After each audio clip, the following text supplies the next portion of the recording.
ये हमारे पास x Y plane है।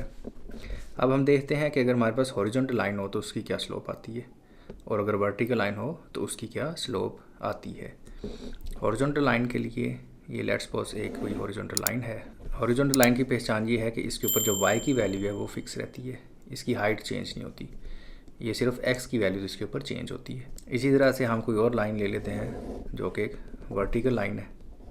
वर्टिकल लाइन की पहचान ये होती है कि इसके ऊपर एक्स की वैल्यू फिक्स रहती है, एक्स की वैल्यू चेंज नहीं होती, इसके ऊपर सिर्फ वाई की वैल्यू चेंज होती है, क्योंकि ये पैरेलल टू वाई एक्सिस होती है।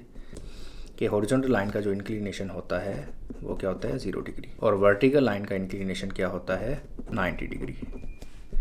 तो इट मीन्स हॉरिजॉन्टल लाइन की स्लोप क्या बन गई, m1 is equal to tan of 0 degree which is equal to 0, और वर्टिकल लाइन की स्लोप क्या होगी tan of 90 degree which is equal to undefined. तो यहाँ से हमारे पास कुछ फैक्ट्स आते हैं कि हॉरिजॉन्टल लाइन की स्लोप क्या होती है 0 होती है, ठीक है, m ऑफ हॉरिजॉन्टल लाइन। इसी तरह से वर्टिकल लाइन की स्लोप क्या होती है अनडिफाइंड होती है। इसे हम स्लोप फार्मूला की मदद से भी दे सकते हैं, कोऑर्डिनेट्स की मदद से भी देख सकते हैं। तो लेट्स सपोज हमारे पास ये जो हॉरिजॉन्टल लाइन है, हॉरिजॉन्टल लाइन में हम कोई 2 पॉइंट्स ले लेते हैं, क्योंकि इसके ऊपर y की वैल्यू फिक्स रहती है। तो लेट्स सपोज जो 2 पॉइंट्स हैं वो है 2, 3 एंड 4, 3। तो m1 जो बनती है slope difference of y coordinates 3 - 3 over difference of x coordinates 4 - 2।